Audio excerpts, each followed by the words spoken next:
Welcome to our 2022 Wildwood 28 GDXL. Starting right in the back corner here for bumper. You're just going to pull that cap out of there. Inside of the bumper, you're going to find your sewer hose. Take note of those two ears and the adapter here. It's all to connect up to your sewer system. And the hose itself, once fully extended, is about 20 feet long. Just keeping it stored in the bumper back here to help keep any sort of stench out of the unit, keep things that bit fresher. The cap just kind of presses back into place. Right around the corner from there, you're going to find your power cord inlet. So you're going to have a little notch in the bottom corner there. So you can see that just lines right up.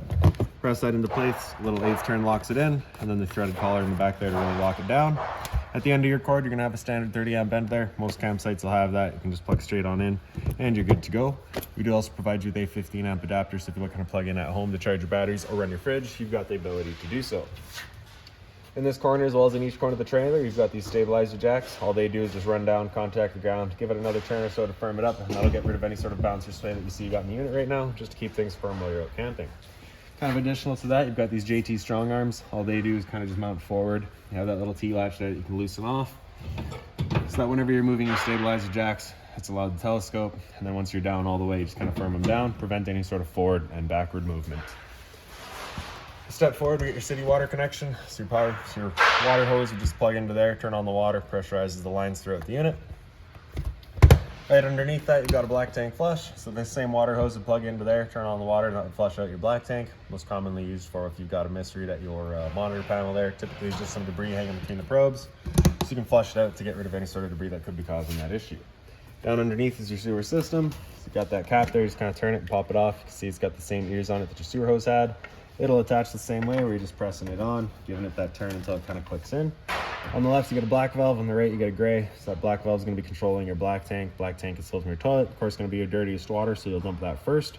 Once that's done, you can then come to the gray. Gray tank is going to be filled from your sinks as well as your shower, so typically cleaner water. We'll dump that last to help keep that sewer hose as clean as possible. Up from there, you got your hot water tank. So you get that little keyway there. You can line that up and pop it on open. All your controls for turning this guy on with propane are inside of the unit. Turning it on with electricity is just a little switch down here. Before turning it on with either source, you just want to hit this relief valve right there. If the tank were full, you'd get a little bit of water coming out of there. We've got the tank empty right now just because the unit's currently winterized. But again, you just want to make sure that's full before turning it on, just so you don't burn out your elements. Line up those two bottom posts, lock it back in with the keyway. Straight up from there, you get your exterior shower. So you get a little key just like this guy here. Stick it on into there. Open it up.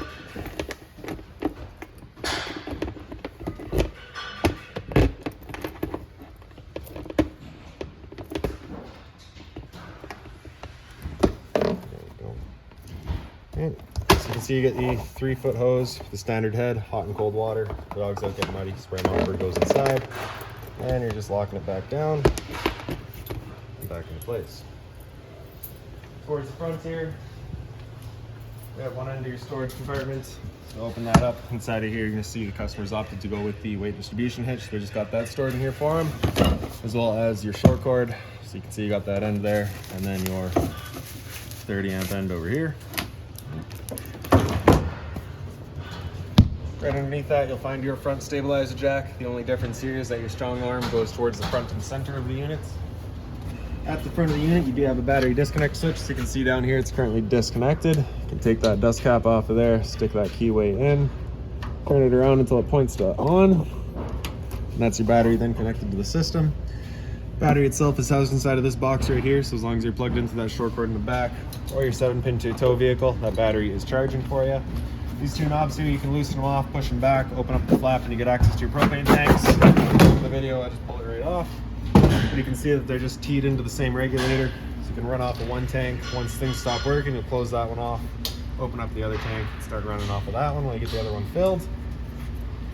In front is the power tongue jack, so you get the light switch on top. Up is up, down is down. Opposite side of the unit, we got the other end of your storage compartment here. So inside of here, you're gonna find your water hose. Inside of that water hose, you'll find your park adapter, 30 amp cord into there, 15 to a standard outlet. In here, you also see the little laundry hamper. So that's accessible from inside your bedroom. And then just kind of up on the wall here, you have your manual overrides. Front entry door. Right beside that, we've got your water inlet. So your fresh water hose will just plug into there, turn on the water, fills up your fresh water tank. Drain for that tank is right underneath, so you get that gate valve right there. Just pull it open to dump it out. And your exterior kitchen here just folds on open. You get the magnetic latch over there, holds it open for you. 120 volt fridge, so you do need to be plugged in for this guy to be working.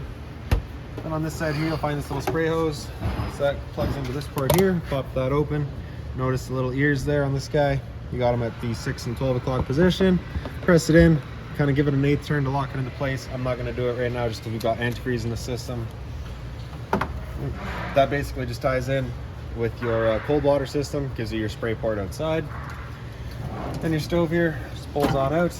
You get your propane hose here. You're just going to tuck that down the back, pull that collar back, and attach it onto our regulator. And then the hose will go down underneath the units. We have our inlet right here. So the only difference here is that you do have this valve here. So with that valve open, you cannot undo that collar. You got to have that valve closed off. Then we can attach our line, open up that flow of propane. Then we'll come up to the griddle, just kind of pressing it in and just kind of rapidly going past light. Now it has been a while since this propane system is fired up, so it's going to take a minute just to clear all the air out of the propane lines. That's perfectly normal.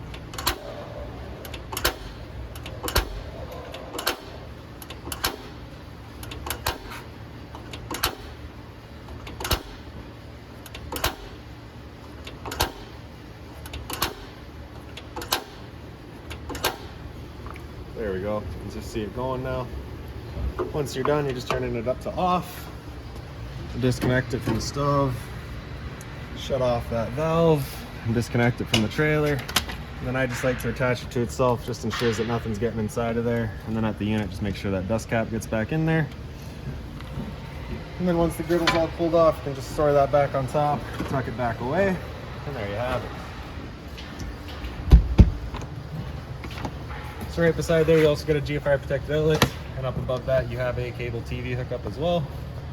Straight up from there, you're gonna find your stove vent. So of course, propane stove is putting off fumes whenever you're using it, so just to make sure this flap here is opened up with your fan inside turned on to evacuate any fumes.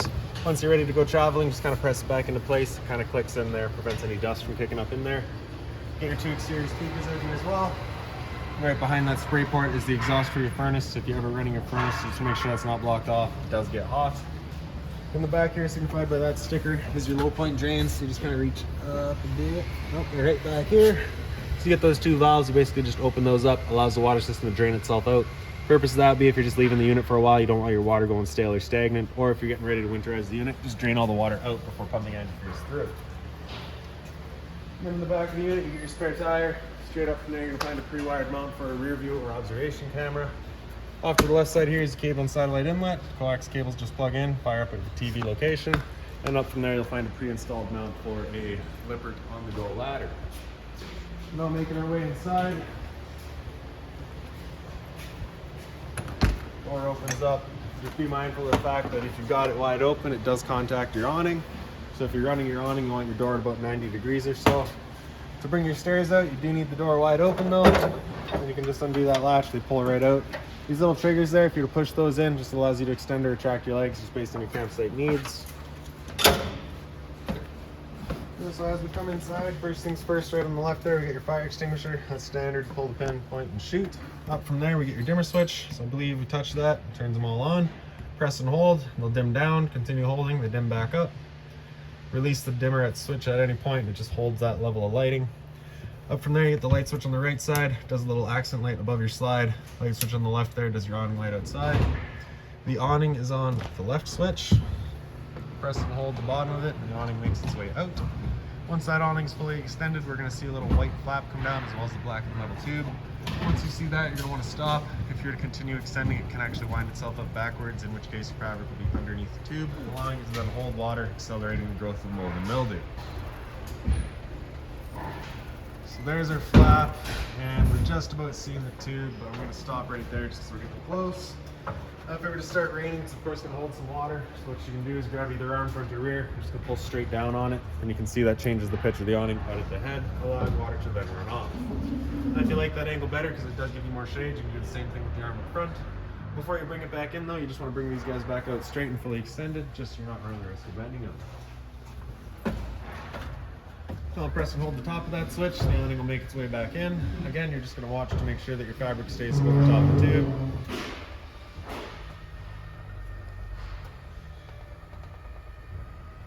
And Another thing to keep in mind with your awning is it does catch a lot of wind. Once you get up to about 15-20 kilometers an hour wind, you want to bring it back in, again, just so you're not running the risk of bending your arms. And I'll also point out while we're out here, when you've got your awning lights on, your speaker lights light up as well. Slide out switches on the bottom right, press and hold the bottom of that, your slide will make its way out. Sorry, the top of it, and the slide will make its way out.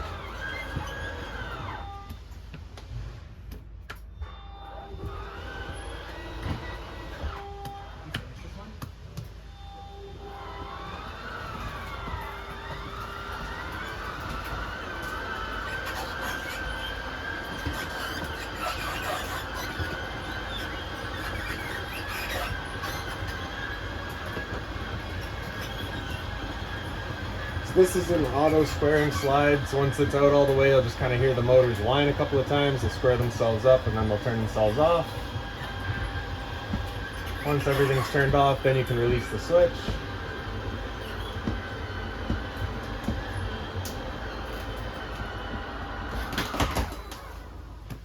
There we have it. So your water heater controls are just on the left side there too. So your water heater on the right there, I'm just going to turn that on. You get that little red light up there letting you know the ignition sequence will start. Once that sequence is started, that light's going to go out. You'll try that 3 times. If after the 3rd try it hasn't fired up, at that point you'll just turn this off and back on to reset it. Water pump's on the left side there. You turn that on, turns on your water pump, drawing out of your fresh tank to pressurize your lines. Up top you get your monitor system. So battery on the left there, you can see we're currently C for charging. G would be good, F is fair, L is low. Your fresh tank, as you fill that up, will go to 1/3, 2/3, then full. Same idea for your black and your gray. Up top there, you can see you are pre-wired for solar. So if you're looking to go solar power route, you are kind of all set up for it. Into the front bedroom, your light switch is right on the right side there. Blinds throughout the unit are just these slow rise, so you just kind of pop them and they go. Here's that hamper that you saw from outside. A little bit of closet space here. You do also have a CPAP access, so you do have an outlet for it as well. USB outlet for phones. And if we pick up the foot of the bed, you do get access to your front storage compartment. Same sort of closet space over here with the same CPAP access. USB outlets. This guy here, I believe, is a emergency exit. So you pull that red tab to get rid of the screen, take this handle here, throw it outside, hop on out. Behind me is your TV backer, so you can mount right there, get your outlet for it, as well as your cable and satellite outlets. Entertainment area up front. So again, TV backer area. You can run all your wires down through there, get all your outlets down here. So that's your cable and satellite outlet up top, antenna on the bottom. Turning your antenna on, you just hit that button there and get that green light. It will also help clear up your stereo signal. The power button there turns it on. The power button is also your mute, so press and hold to turn it off. Zone 1 is your inside set of speakers, Zone 2 is your outside set. You get AM, FM, USB, Bluetooth, and source to just kind of cycle through everything else. Your fireplace down here, fire button on the right, and just kind of straightforward from there. Illuminates and all that fancy stuff. Storage on either side. And then in the slide out, you get the little light up top here, as well as over the dinette. And you can see on the poster here kind of all the different setups that you get for this Versa Lounge, what they call it. The main piece being this piece right here, where it's got the little steel backers there. They sit in the little pockets. So this, of course, would be your lounge. You can also flip that around to sit it in there. You can create your dinette. These 2 cushions here, just on little Velcros. They just kind of fit in as you need them. And this guy here also folds down into your bed. Underneath it, you also get the storage. And same thing underneath your dinettes. For the table here, it's just got the 2 little legs. They'll basically just wiggle up out of there. Then you get the 3 ledges there that your table will then sit down onto. We'll take your back cushions, fill in the table, create your bed. Inside of here, you're going to find a blue binder when you pick up the unit. That'll have all of your owner's manuals, any keys, any remotes, anything like that for the unit, you'll find in there. Underneath there's a little light just on its own center push button. Sink, hot and cold water, of course. You do get the nice hard folding cover. A little bit of storage underneath, as well as some drawer space here. Microwave, pretty straightforward, just like home. Underneath that, you get your range vent, so you get the light as well as your fan. So this is that fan that you want turned on with the flap outside opened up. 5-fold cover just flips on back. Then you're going to take the knob over to high, hit it with a sparker, and like I said earlier, just as it clears all the air of the lines, she'll fire up. There you go.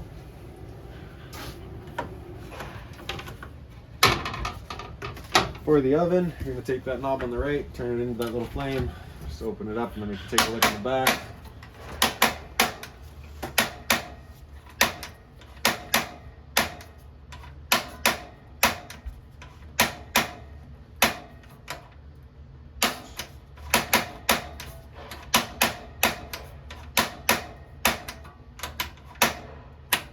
So there we go.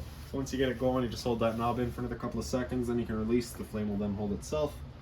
Turn up to your desired temperature, and then she fires right up.